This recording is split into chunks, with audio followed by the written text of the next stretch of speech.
Okay, well, hi everyone. Good evening, good afternoon, or some of us probably now. Good morning, yeah, still. Well, welcome everybody. We truly have a very international audience today. We've got about already close to I think 40 so attendees.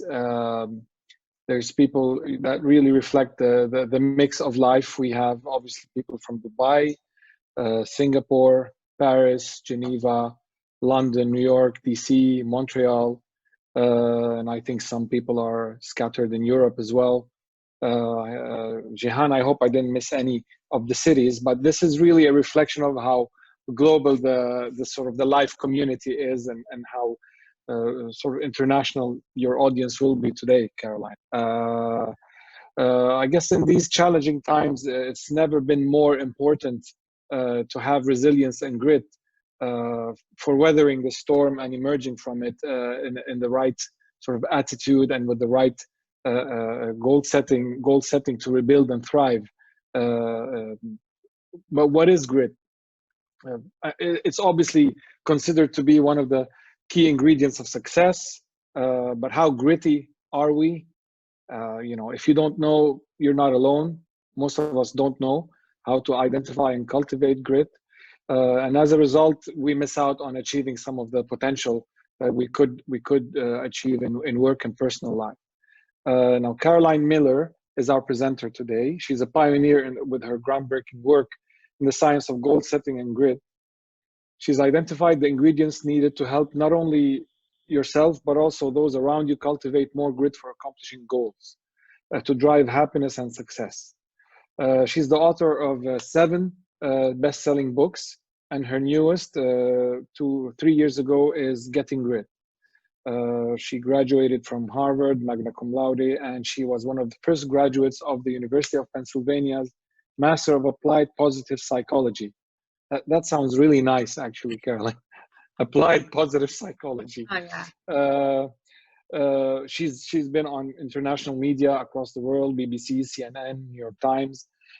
She's also a master's swimmer in multiple events, and she is a black belt in Hapkido and a mother of 3 adult kids.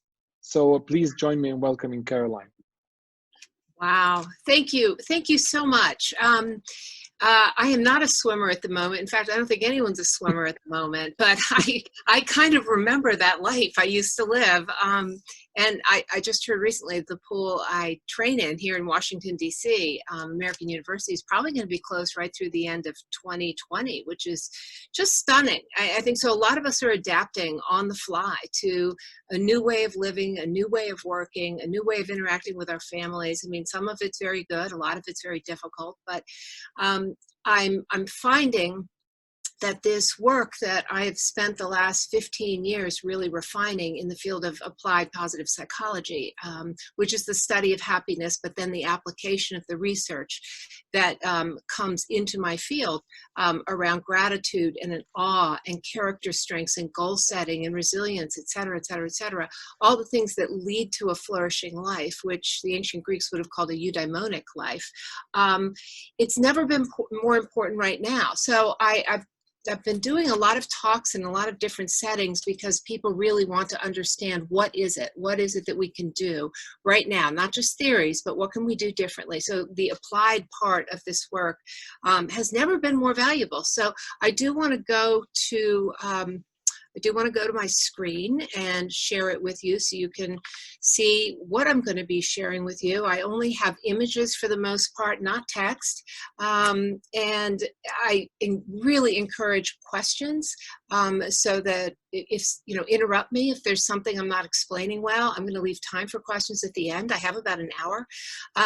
But I do appreciate questions because they always clarify what it is that I'm talking about. But basically, I'm going to talk about 3 major concepts that are really important, all evidence-based, but I think that we all need to think through and do every single day, because there are things we can do right now to become our best selves, believe it or not. I was just researching Sir Isaac Newton the other day, and I didn't realize that in 1665, he had to shelter in place like all the other university students in England because of the plague. But it was during those 2 years, almost 2 years, that he had to be at home. He became the top mathematician in the world. Now, that's a high bar. But I do want to say that there's a lot of people who are using this time to be creative, to be thoughtful, to be learning new things, to be zestful, to be loving. And I think if we play our cards right, in spite of what's happening around us, I don't want to minimize any of the hardship that I see, that I hear about. I have clients who had to lay off all their employees, or many of them. I don't want to minimize any of that, but I do want to focus on the positive today and the things that we can do and think about that will make this a better time for us, not just now, but in the future. So let me get started. I think that there are 3 things that we can choose to do every single day to thrive. And I'll go through each one with examples, but these are all volitional behaviors, and that's important. These are all things that don't just float down from heaven or somewhere else, or the tooth fairy flies in the window and makes us happy. These are all things that we can choose to do, and I think must choose to do. This isn't a nice to do at this point. I think this is a need to do set of behaviors. And so in the process of explaining them, I also want to give you some of the evidence and research behind them to validate why I think they're so important. So the first thing that you're going to have to do, door number 1, is you're going to have to choose to optimize yourself every day. This is foundational for my field of positive psychology. In fact, the entire field was born in 1997 when Marty Seligman and some other scholars got together, and they went away to basically ask themselves the question, why have we spent most of our time studying what's wrong with human beings, about depression, about anxiety, about sadness, etc.? Why have we spent, 17-to-1 is the ratio, studying that when we could be looking at the conditions that make people flourish, that make communities flourish, that make companies flourish? And so with that clarion call to action, because he said, we have let people down. We are not serving people well the way psychology is going. Let's make this the study of what's positive. Now, for scholars in this room, I know that there are other people who've come before. I could talk about Abraham Maslow. I could talk about William James. They were all pieces of this particular puzzle, but it was Marty Seligman who I think had the charisma and the platform as the president of the American Psychological Association to say, it is time for this to change. And so because of that, because of where we started, it got an enormous amount of publicity. This article right here, this episode, this issue of Time Magazine is why I'm with you today, because that particular issue that came out in early 2005 had this little paragraph in this massive set of articles about the science of happiness and why it mattered, saying that there was this program starting at the University of Pennsylvania with 34 people from around the world who would be invited to join Marty Seligman and other scholars, Ed Diener, Chris Peterson, Sonia Lubomirsky, Barbara Fredrickson. I mean, really sitting at a banquet of brilliant people for a year. And he wanted us to take in this research from these top scholars and go back and apply it to our fields. Apply it. In my field, I'm an executive coach, I'm a speaker and an author. I apply it in the work I do with CEOs, leadership teams, to help them thrive. And yet other people have come in, orthodontists have come in about the science of smiling. Why is their work giving people braces so transformative in their lives? Politicians have come through, real estate agents and developers have come through, teachers. I mean, the whole field of education has been completely transformed by positive psychology. So just about every field and profession has been changed because of the introduction of the science of happiness. It's that important that we ask these questions, not what's wrong, but what's right with people. And so foundational to this is the study of twins separated at birth, both identical and fraternal twins. And so one of the findings is that we are not born as baked, finished products. We know from finding identical and fraternal twins separated at birth and going back and finding them, among other studies, that only about half of our well-being is genetically determined, hardwired. I think there was this thinking that, you know, we're just kind of finished products, and what you see is what you get, and either you're born optimistic or you're born cynical, or you're like your Uncle Al, who was just kind of a you know, pessimistic guy, and that's just who you are. So one of the most important things that came from these studies is that half of our well-being is up to us. And when you begin to understand why flourishing, and there are a number of words for flourishing, I think happiness became a little bit cliched early in the lifetime of positive psychology. It's like it was called happyology, and made fun of essentially by a lot of people who said, you know, what's the point of this? You know, it's just a little too soft. It's a soft skill. It doesn't matter. You know, kids have to learn geography, not flourishing. And steadily through the scholarship of extraordinary people around the world, we've really found that not only is flourishing the underpinning of pretty much all success in life, but it's also behind many of the other positive outcomes that occur in our lives that make life worth living. It's not necessarily the pursuit of happiness that gives us the outcomes that we're looking for. It's the byproduct. So I want to say that. So one of the things that I became aware of in my year there was that every single goal-setting book ever published, ever, and I do mean ever, every mass market book ever published had snake oil in them, urban legends about goal setting, only talking about SMART goals, for example.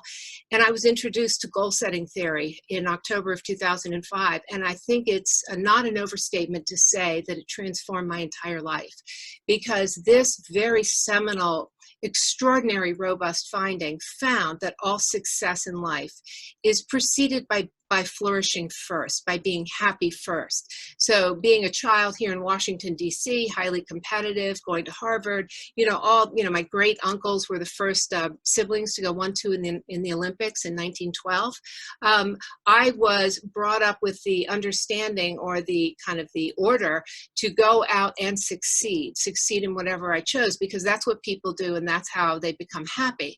Now, we know that this can really backfire, and in my case it did. A lot of people say that people who go into positive psychology are studying it for themselves, and I think it's, you know, me-search, not just research. And so this finding that all success in life is preceded by happiness first just literally blew me away. And I had to just revisit my life and think, well, what if I had pursued flourishing at 13? Would I have had that eating disorder? What if I had cared more about other people? We say that in positive psychology, other people matter is the absolute tagline for the field of happiness. Other people matter. And boy, are we seeing that right now. And I'm going to give you my new conception of grit as my third door here. But so as I became aware of goal-setting theory and other theories, self-efficacy theory, self-determination, I ended up writing a capstone that connected for the first time, first of all, research on goal setting. I was the first, you know, person to write a book that had research and evidence and footnotes in it, which stunned me then and stuns me now, because I work with so many individuals who are setting goals for their organizations and for their business lives based on faulty urban legends. And so this book, Creating Your Best Life, has sold 100,000 copies, and it's being reissued later this year. But that was really what I came out of MAP with, is, oh my God, there's so much research on not just goal setting, but how you can change your well-being. And you were all sent the instructions on how to do the VIA Character Strength Survey. I'll pause for a few minutes there and talk about that. But first thing you need to understand is everyone has the power, but I think the necessity, particularly now, to up their well-being. This is your job every day, to wake up and amplify your well-being. You start with your genetic forebears, you start with your hard wiring, but then it's up to you to optimize your well-being through a number of different, what we call positive interventions. They're also called ones here that have the most powerful research supporting the fact that if you initiate these behaviors, you will flourish. It is most likely that you will flourish. These behaviors are associated with having a better life, with being happier, with being more grateful, being more altruistic, being a better team member. I could go on and on and on. There are about 11 words for happiness and flourishing, by the way, and they include things like pride and awe and even resilience, but it's not there's a large kind of bucket here for, happiness. So I'm sure anybody can think about moments when they were proud or contemplative even, or quietly confident. These are all words for well-being. So here are, very briefly, before we dig into signature strengths a little bit, here are the ones where we have found the most research. So one of the first ones is gratitude.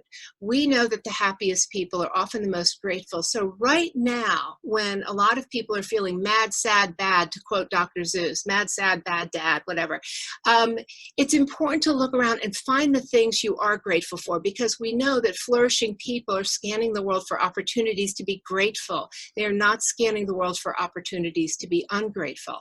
We also know that if you hold the door, for example, or do a kindness for somebody who's scanning the world for opportunities not to be grateful, they might not even know the generous thing that was just done for them.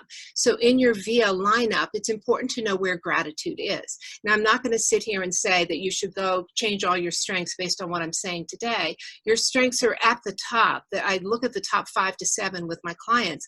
They're at the top because you've gotten positive results from them. These are talents. These are underlying kind of approaches to life, or prisms through which you see life that you have used. And when you use them in the right dose, in the right context, you get positive results. But we know that there are 5 of the 24 that are actually more closely correlated with flourishing, and you don't want to have gratitude at the bottom. There is a very well-known gratitude intervention called 3 Blessings, and I'll just quickly say it because it's very addictive, and it's a good one to be doing, particularly right now. And it's just at the end of the day, you write down 3 good things that happened to you, but then you also add why they happened to you. And the why they happened to you is what teases out optimists from pessimists. And that's because people who are optimistic often see that they, or believe that they have control over the good things that happen in their lives. So if you put 3 good things that happen to you and why they happen to you, optimists will see the hand that they played, the role that they had in, let's say you're grateful tonight that you learned some new facts about positive psychology because you were here. So why did that happen to you? It happened to you because you chose to show up. It happened to you because you chose to sign up. That's why good things often happen. If you don't believe me, it's like flip it upside down. 3 bad things that happen. And so 3 Blessings is a really important gratitude intervention. On the bottom left, you'll just see gift giving. So this is representative of altruism. Just the opportunity to be a giver to others is one of the most important ways that we can show up for people right now. And it's not just giving money. Sometimes it's just giving an ear, lending an ear to somebody, being a friend. It could be just giving your time, but it doesn't have to be money. It can be, but we know the ability to be altruistic, to be a giver, benefits the giver more than it benefits the givee. That to me is really fascinating. I'll give you one quick tip that I love, which is one of the best ways to be a giver to somebody else is to ask their opinion about something. Even if you don't need that opinion, just the fact that you're asking them for their ideas, their counsel, their opinion, you have given a gift to them. They feel seen, they feel important, they feel counted. And so that's another way to be altruistic. So you can see here the Dalai Lama. I think some of the most powerful research that's been backed up with fMRI studies and other kinds of really hard evidence is the research on meditation and mindfulness training, because your brain actually, we know now from all these advances in studying the brain that the brain is plastic.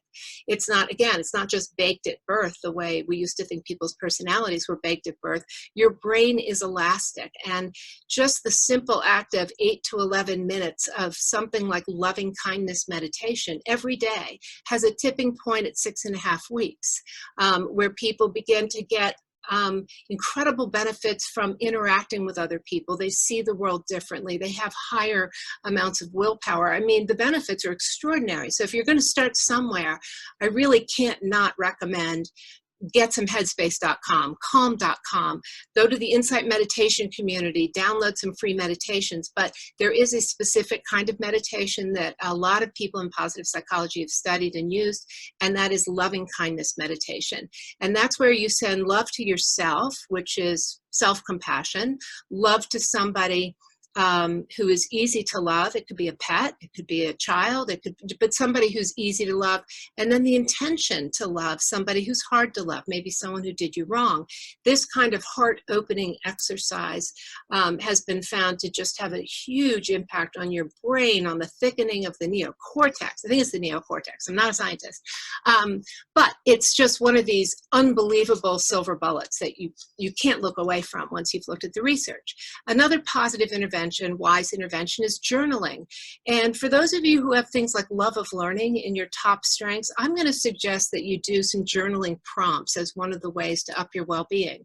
We know that people who journal about their lives or journal about things that they've experienced have better immune systems, and they weather things ranging from waiting for a breast cancer diagnosis to at the end of life therapy, when people are making meaning of their lives. Because we know that when you're journaling, you lower your blood pressure, but you also see your life or the experience you're writing about in a very different context. And it is called making meaning. And these are people who are higher in scores of wisdom. But journaling is this wonderful, wonderful tool, free. Just get a piece of, well, we do know that even though computer writing can be beneficial, and they saw this at MD Anderson, a hospital in Houston, Texas, that has a lot of cancer research and cancer therapies, they found that people who were going through chemotherapy at MD Anderson who blogged about what they were going through actually had better results and had lower anxiety. So blogging about things is a super journaling intervention. But we also know that the act of putting pen to paper unlocks a different part of the brain that has a different structure. And I don't know all the mechanics, but I can tell you that it's seen as a really powerful positive intervention. And I think if you add journaling prompts right now, I'm a fan of Stoicism.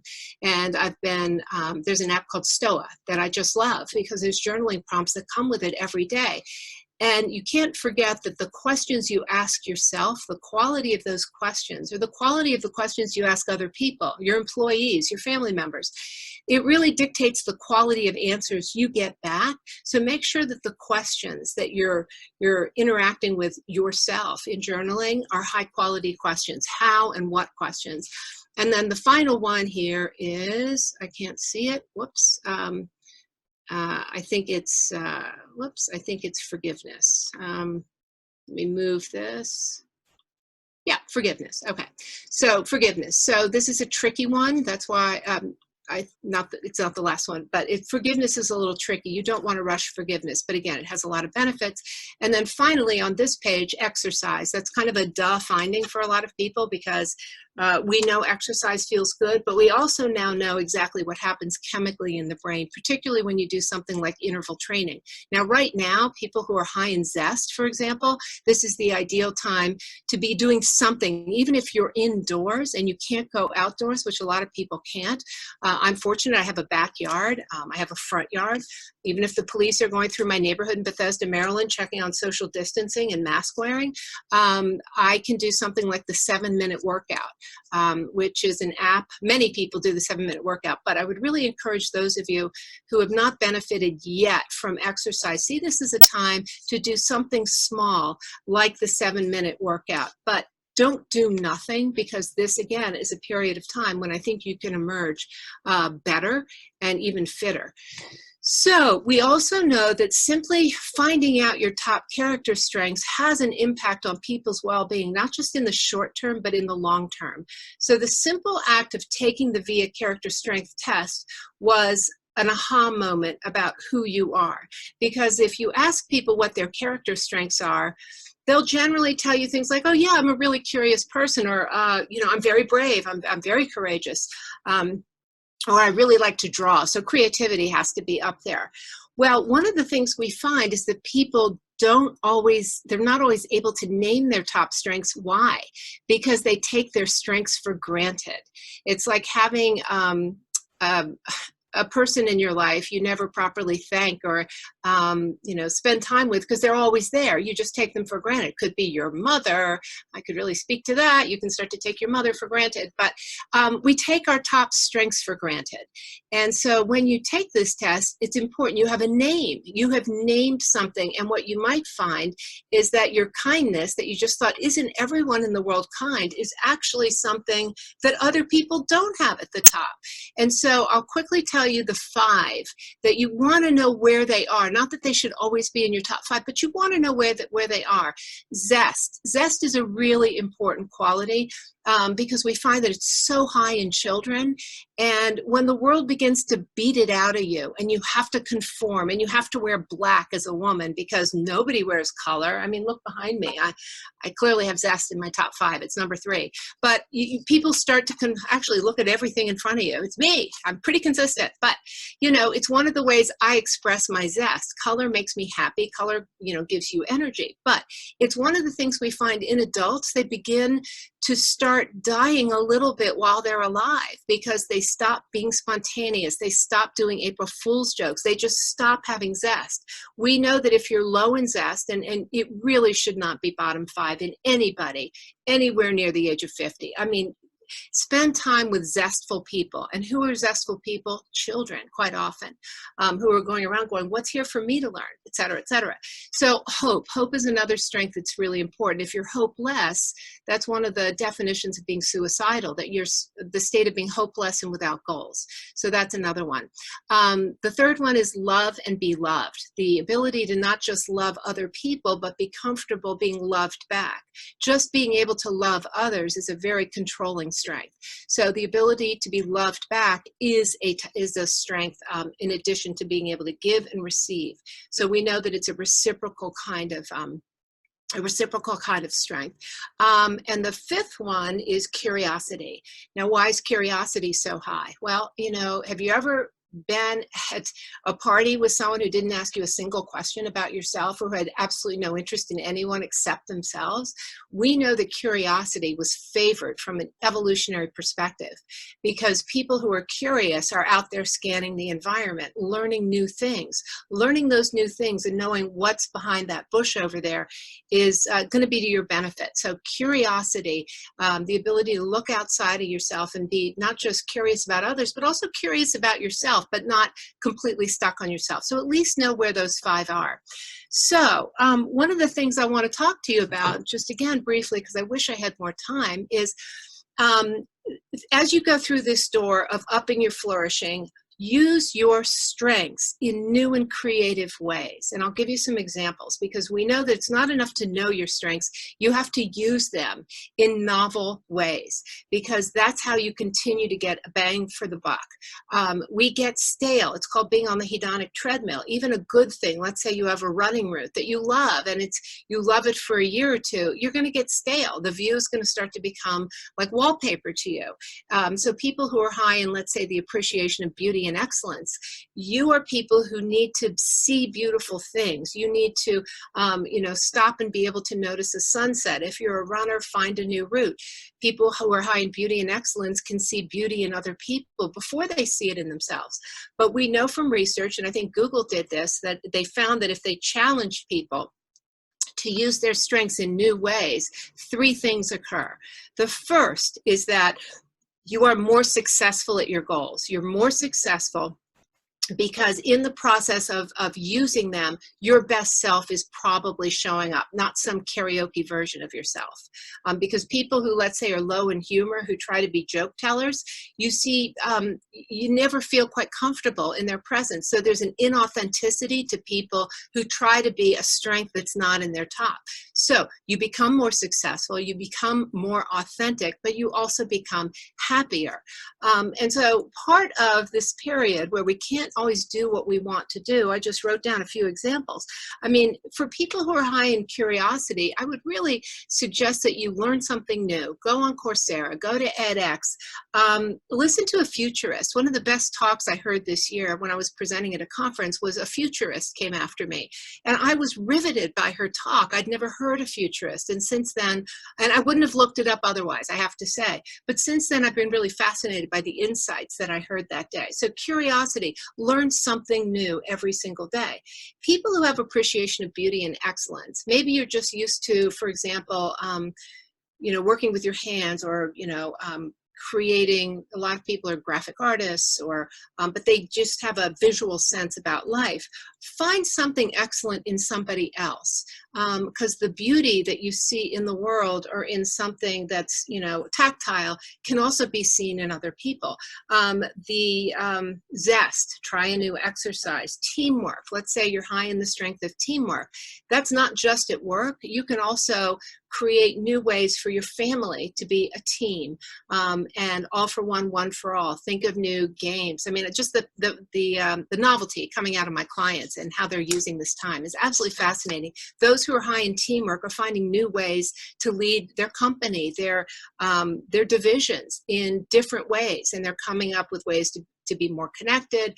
And I could just go on and on and on, but take the strengths, identify how you have used them. So the exercise is called Me at My Best. Look at your top 5 strengths and think of a time when all 5 strengths were being used in the best possible way, the right dose in the right environment, and you got a good outcome. You had an aha moment, you made a difference in someone else's life, you were particularly successful. But identify that time. Why?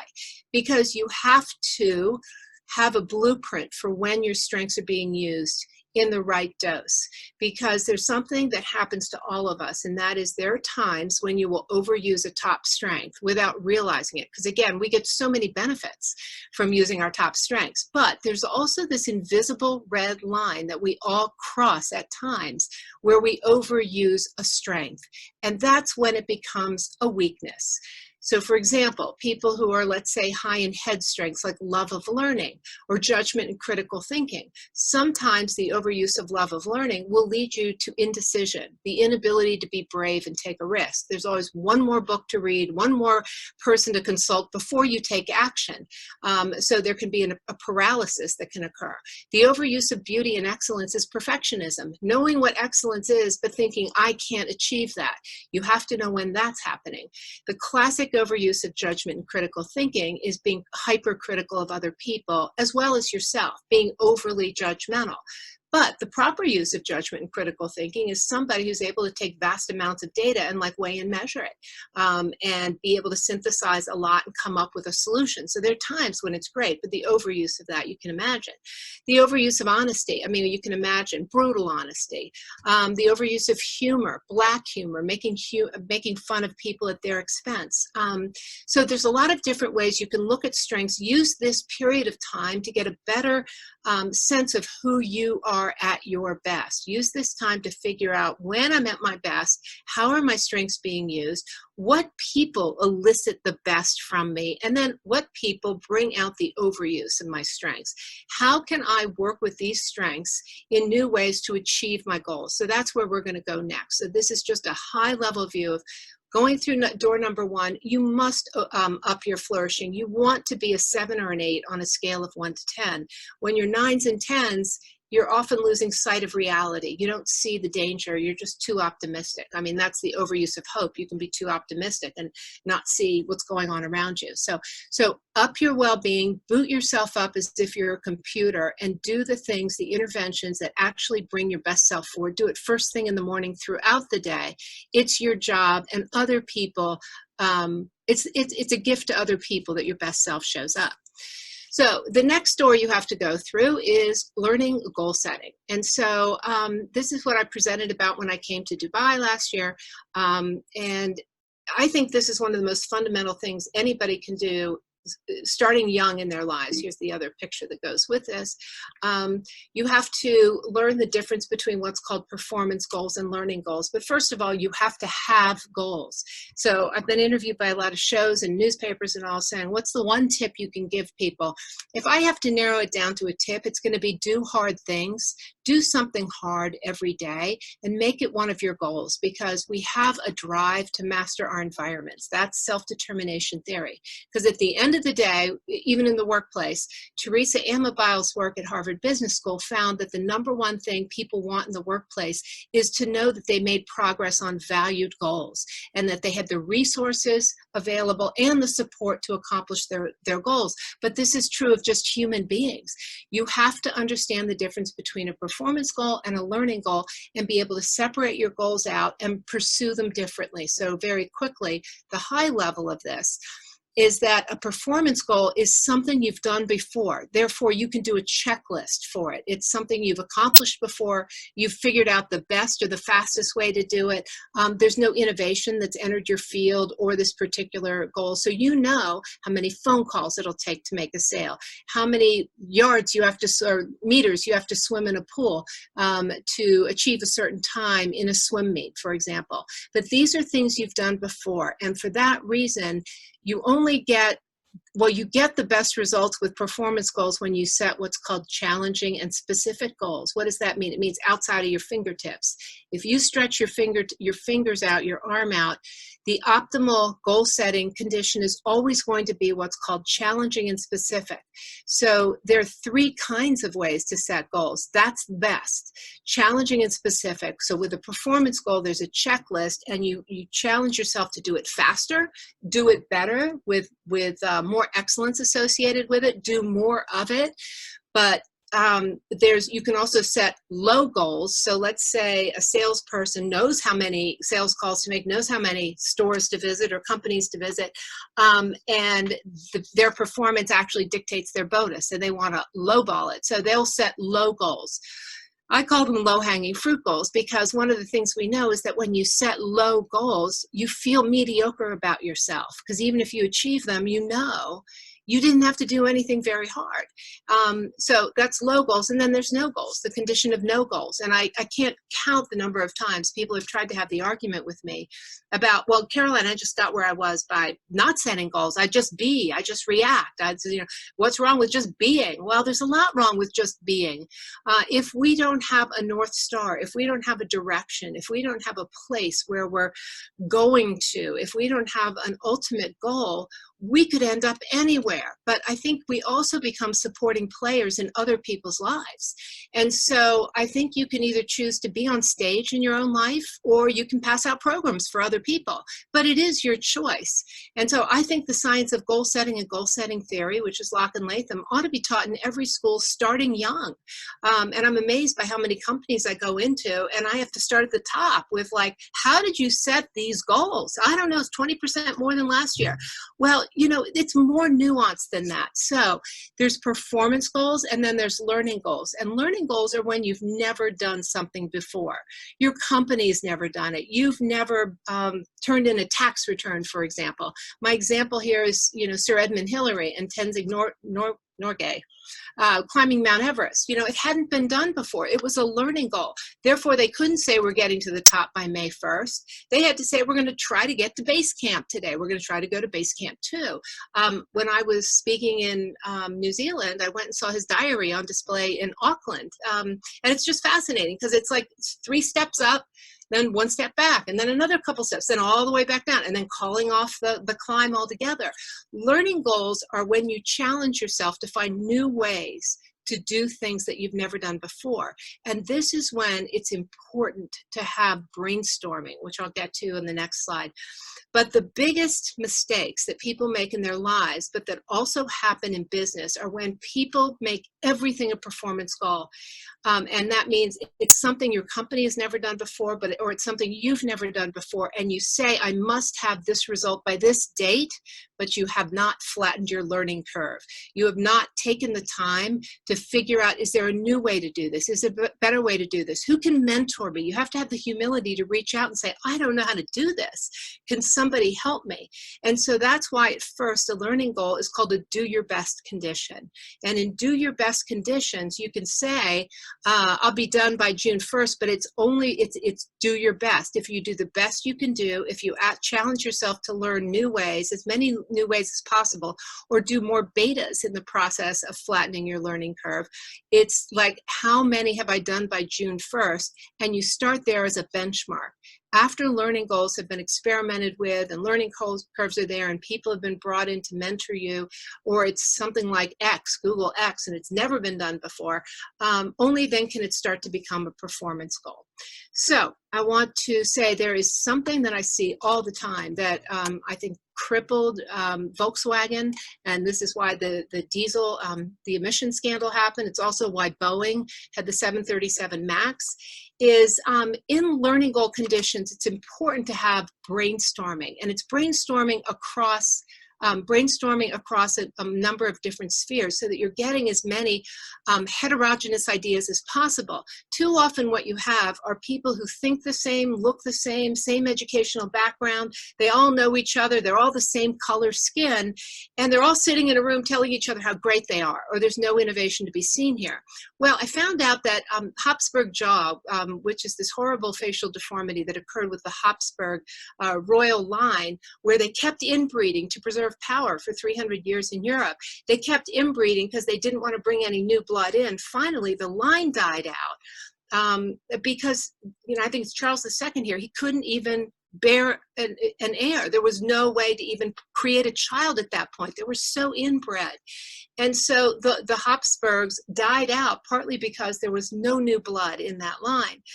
I find the Habsburg jaw effect is what happens when there's so much groupthink that there's no innovation. And because most goals are learning goals, it's incredibly important that there be the humility to brainstorm with other people who are diverse, who don't fall into groupthink with you. So avoid that effect. Use this time to maybe make new connections in LinkedIn or somewhere else so that you're thinking your weak ties, which is the way most people get jobs, expands. So the third door you're going to have to go through, and I'm watching the clock, I'll try to finish this in the next 7 minutes or so. The third door you have to walk through is you're going to have to become gritty. Now, grit is beyond resilience. It's baked into it that we have to figure out how to get up every day and do the things we have to do. We have to flourish. We have to set at least 3 goals every day, not tasks, goals, something by the end of the day we will have moved the needle on. And that's not watching 3 episodes of something on Netflix. It has to be something that engages your strengths, that moves the needle on something that's meaningful to you. And so that helps to create resilience. But this is about grit. I think we're in a situation now where I'm rethinking what grit is, more dimensions than I wrote about in Getting Grit.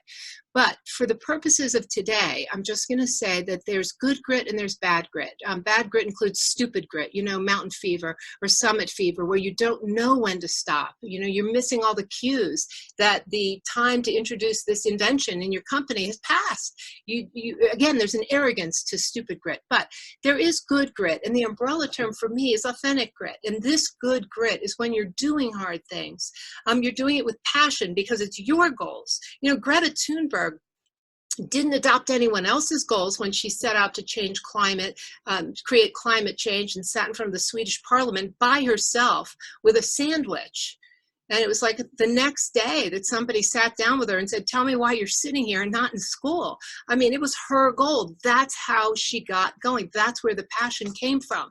But in the process, I believe grit is only a force for good when other people who witness the behavior of people doing hard things like Greta Thunberg, when other people are awed and inspired to ask themselves silently, what if I lived like that? What if I was able to pursue things that I will not regret pursuing? Maybe I won't achieve it, but damn it, I'm not going to regret putting my cards on the table and going for it. In the process of observing people do that, I believe that you can awe and inspire other people. It's a byproduct. It's not a goal, but a byproduct of being around somebody with this kind of grit is everyone's better.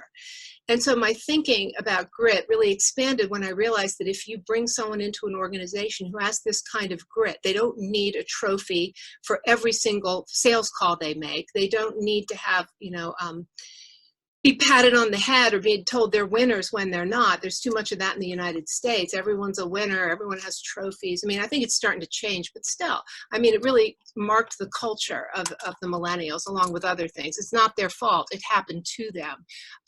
But I do think that bringing someone with ordinary grit, someone like you and me who comes into an organization and does hard things in extraordinary ways, those people uplift the consciousness and the behavior of everyone. And in Getting Grit, I have some stories about that. So that's the thinking I brought about grit to Getting Grit. But I now believe that we're in a period that is so unique that it only happens maybe once every 100 years. And that's why it never occurred to me to write about it or talk about it. Because if you think about the grit that everyone knows about, it was the word of the year in business in, I think, 2014. That's passion and persistence for your goals. And that's what makes it so important, is you will walk through fire because it matters so much to you. But now all around us, we're being asked to do hard things for other people, and not just for a short period, for a long period.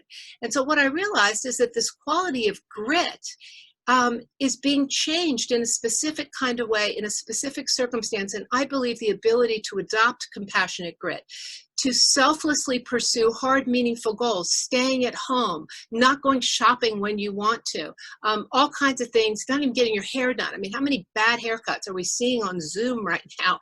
I mean, it's just amazing. But not doing the things you want to do because you want to do them. Hard and meaningful, you didn't choose them for yourself, but you are being asked to do these for the greater good. You're being asked to do this because it's going to make other people's lives better. And you may never meet these people or know these people, but we're being told that curves only flatten when other people who maybe aren't at risk don't go out and infect other people when they're asymptomatic, for example. So I believe that this only occurs maybe once in a century. I was thinking about Queen Elizabeth talking about the British people when she gave her national address not long ago. And she talked about we really have to have self-sacrifice, like the men and women during World War II who did hard things for other people. And she said, we need to look back with pride on this period of time. And it doesn't come along very often. And so right now, I think there's a cultural reset, not just a stock market reset. There's a cultural reset where I think we've gone from the me, self-esteem, self-this, self-help approach to life to a we generation. And we're only going to get through the coronavirus by thinking about other people and doing hard things, whether you want to do it or not. We're only going to get through it and save the world in some ways from unnecessary deaths if we do these things. So that's my new thinking on compassionate grit. And I think we will not just change the world by behaving this way. I think we'll change ourselves in an important kind of reset kind of way. And just a few more things I want to say here. All right, well, I've lost my cursor, so let's see if it'll come back. Well, this is interesting. Let me see if I can make this work. I'm going to try tab. All right. I don't know if anybody at Life has the ability to advance my slides, but I only have one or two more, so it's not going to make a huge difference if I you might unshare the screen and try again, Caroline, because I can't do anything from here. Okay. That's it. It's back. It's back. I can see. Oh, it's back. Thank you. Okay. It's getting tired of my talking. Okay. And so, again, I have very little left here, but I want to say that there's this idea in Stoicism that I really love called Premeditatio Malorum. And this is one of the fundamental tenets of Stoicism, which has really made a comeback, certainly in Silicon Valley, and there are a lot of really popular books and podcasts on it. But I started studying it last year because it's got so many important concepts that relate to goal setting and grit. It's totally fundamental, actually. But I believe that when we're thinking about resilience, how to be resilient right now, one of their thoughts was the impediment to action enhances, what stands in the way becomes the way. You absolutely have to determine ahead of time that this is going to be hard. And in the process of accepting this is hard, not wishing things could be different or go backwards or I wish this had happened. The beginning of the resilience is the acceptance of what is hard. And so when we see obstacles, I think it's important that we apply flourishing and goal setting as a way of moving through this. And so I think that's I think this is the way we are going to get to a different, better place, is by going through this very difficult period. And again, I don't want to sugarcoat it, but the Premeditatio Malorum is premeditate the bad that's coming, because you're far better equipped and far more resilient if you accept the hardship that's going to come. And so just two things I want to say. This is Katie Ledecky, who happens to be a neighbor of mine, greatest athlete in the world as far as I'm concerned, at least female, certainly. But the people I interviewed for my Getting Grit book, I found that they had all learned to do this important thing. They had developed a why not mindset. When a challenge came, instead of saying, why me? Why should this happen? They walked towards the cannons and they said, why not? And the story about Katie is in my book, Getting Grit. But, you know, she's 15 years old when she won the Olympics. I get goosebumps every time I think about it, because the way her coach challenged her to think of the hardest thing she could do that year, when she had never, ever, as a 14-year-old, swum outside of the United States. The way he challenged her, this is why I believe in do hard things, caused her to believe in herself a different way. But gritty people have a why not mindset. We can all develop it. Okay. Where's my cursor? There it is. It's really going AWOL on me. All right.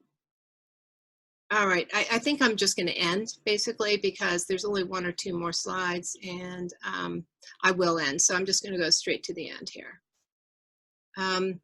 I just do believe that, and this has defined my life, because I recovered from my eating disorder 35 years ago, at a time when it was really hopeless. Nobody recovered from bulimia. And at Harvard, I just remember being surrounded by people with eating disorders. But what informed me was, as I started to get better in a 12-step group, I was told that it was wonderful that I was getting better, but that I couldn't keep it unless I turned away and gave it away.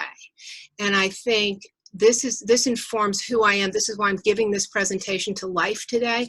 I can't keep these precepts. I can't keep this knowledge myself unless I'm spreading it and fertilizing the world and other professions with these really fundamental thoughts that can change us as human beings, change our culture, change our environments, change our communities, change the world. So if you've gotten anything out of this, I would just implore you to think about, who can you give this away to? That way you're more likely to keep it. You can reach me, join my email list. These are the ways you can follow me on YouTube, whatever. But I have a lot of free information that comes out weekly about this and other topics. So, and that's my license plate for when I used to drive around places. So why don't I just give the controls back to you, and I'm going to stop my share. And happy to take questions. So I see at least one Q&A, no dismissed questions. There's one open question. The fourth strength. Okay, the 5 strengths are hope, the ability to love others and be loved back, zest, curiosity, and gratitude. Other questions? Caroline, I think there was one. This may be just for the panelists. It comes from one person asking, says, I don't know if you did you get it on the panelist chat? Let's see, the setting I'm in plays a big role in my mood, given that I've set up my home as a place to unwind. I'm finding it hard to focus on my work. Yeah, so I wrote a lot about this in Creating Your Best Life. So one of the problems people are having is really interesting. It's called the science of priming. And so when we spend time doing specific kinds of things in specific environments, we begin to associate, at least unconsciously, that room, that chair, that, you know, looking out of that window with a certain kind of behavior. And it's like ghosts are following us around. So you suddenly are trying to work in a room that you've never worked in before, where there's different noises, etc. So you have to prime, let's say you're stuck at home, which we all are, you have to prime this environment in a way that feels new to you. And then you associate that new behavior you're doing in there with that room. Take a picture off the wall, move the furniture around, if you can, paint, but change something about the environment so that it feels new, and then only do that activity, if possible, that activity you're trying to do at home, do it in that room that is now feels new to you. It's not the same place you used to just eat with people. It's now a room that looks different. So that's really common, and it's kind of mysterious when people go, why can't, I'm a disciplined person. I have a lot of willpower. Why can't I do these hard things from home? It's because of the science of priming, and it's very powerful. Where to start after continuous burnouts leading to a kind of paralysis, loss of motivation, passion? That's a big question. I would start with just the fundamental, which is what are my strengths and what do I have control over? Somebody who feels paralyzed and almost defeated can be somebody who has, let's say, the appreciation of beauty and excellence in a top 5 strength, and they feel like they're not excellent enough. It could also be somebody who's well, just high in head strengths, love of learning, judgment and critical thinking, even fairness at times, wisdom, and thinking about things in the process of ruminating and just thinking about what you want to do instead of doing what you want to do. I also think it's important to be accountable to other people for the 3 things that you're going to choose to do every day, because people who don't have accountability tend to not do things. Find an accountability buddy, a friend who's also feeling burned out and paralyzed, but ask for help. And if 3 is too many, pick 1. Take the VIA strengths test, and then the next day challenge yourself to use your strength your top strength in a new way. Make it small so that you have a mastery experience, because we know that when people have been thrown off the horse and they've had a huge setback, the fastest way to get back in action is to set a low-hanging fruit goal to just have the feeling of a win again. So start small and go for a small win, and then see where it takes you.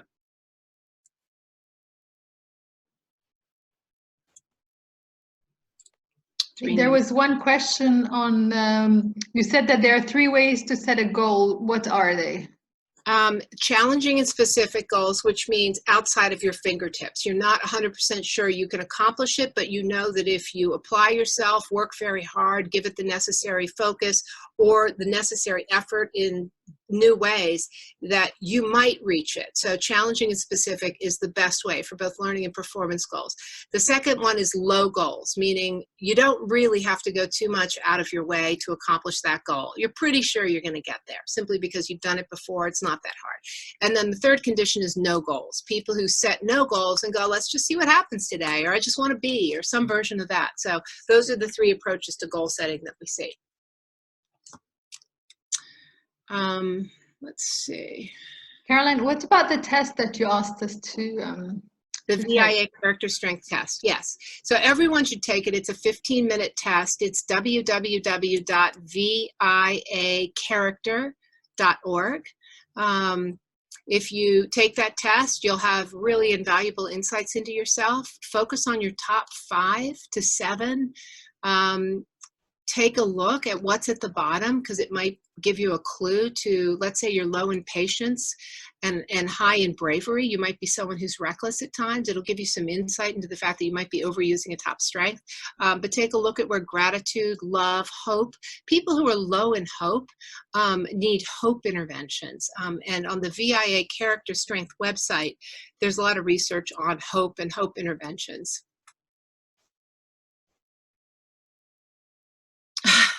What do you think today's world leaders' top VIA strengths are? Well, I'm not sure I want to be the authority on other countries, and I'm not even sure I want to talk about my own country right now. We'll give you a pass on that one. I like Jacinda Ardern. Can I borrow her in the US for a little while, or even Angela Merkel? I mean, I have to say, I'm not sure we're in the best hands in the US, and it's frustrating.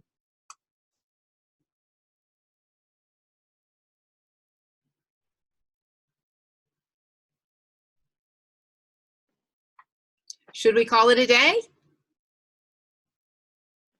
I guess, yeah, if there are no more questions. I guess so. Yeah.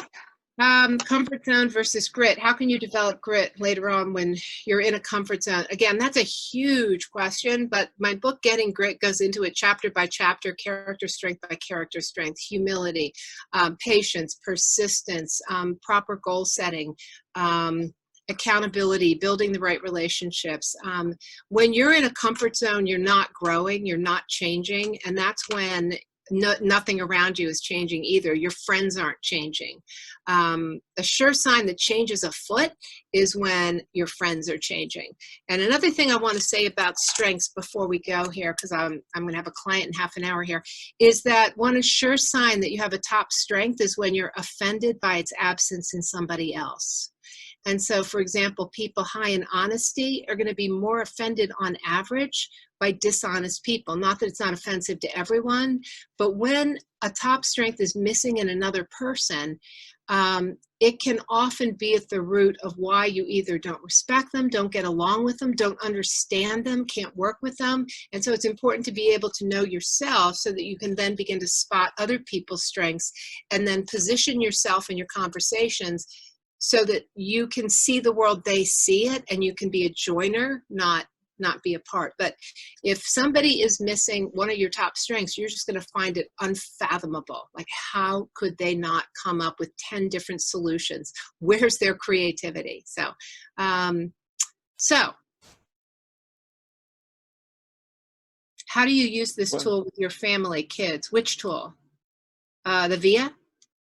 If it's the VIA, okay, if it's the VIA, there's a VIA for teens. Yeah, there's a VIA for teens. Also, well, a friend of mine, Dr. Lee Waters, she just got the Order of Australia. She wrote the book Strength Switch about parenting your children through the lens of character strengths. And so her book Strength Switch is outstanding, but there is a VIA test for teens. But start with yourself. Understand yourself and your strengths, because I can tell you of my 3 adult children, all 3 tell me that the conversation I had with them about their top strengths was the most meaningful conversation I've ever had with them in their whole lives. And in many ways, I saw them for the first time in ways that, I mean, I know my children, but to see, for example, that humor is the #1 strength for 2 of my 3 children, it just explained a lot to me. Teamwork, my daughter who rode at Brown, I mean, teamwork is important to her. My oldest son was, it just captain of his swim team. I have to say, you start to see your children in new ways, and then you start to discuss things differently. So know yourself and then know others. And if people wanted to work with me, even in a short-term way, the most popular offering I have is just a 2-hour strengths and goals session. I mean, it really is a good intervention into yourself to take this time to lay out a map of your future goals using goal setting theory and all the associated things that go with it, but also a dive into your top strengths and how you're using them or underusing them. So I often get asked, okay, you did this, what can we do to support you? I think that would just be a really good way to look at yourself, and I would be privileged to work with any of you on that particular endeavor. So you know how to find me, Caroline at CarolineMiller.com. My name is my website. Why don't I just leave it there? Thank you, Caroline. Just a quick one. So on the website, there's a survey, but I noticed there's multiple reports you can get. So yes. So the more I guess, a lot of it has to do with explaining the results, but is there any report that has some sort of steps on what would be best suited for each personality profile, or is it just more elaboration about the strength? There's more and more elaboration. There's like a teamwork strength approach. I mean, I don't work for VIA, and I don't get any kind of benefits from talking about them, but and their website is fabulous. So I think that if you're going to get the 19-page report and just choose not to work with a coach or anyone else and just read it yourself, you're going to get value from it. But that website itself is gold. So there's a lot of great information for free just there that will help you understand yourself. Knowing the strengths is just a win too. The free version gives you a win. So everyone's a little bit different. Kind of see what speaks to you. Well, listen, thank you very much, Caroline. We appreciate it. I think everybody found this very, very useful in this particular time.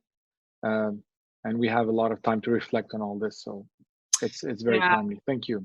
And may you all thrive and remain safe and healthy. And may we all get through this together. Truly, this is a scary time. So everyone be well. Indeed. Thank you. Thank you Thanks. very much, Caroline. All the Thank best. you. Bye-bye. Bye. Bye-bye. Bye, everybody. Thank you for joining us. Thank you. Thank you.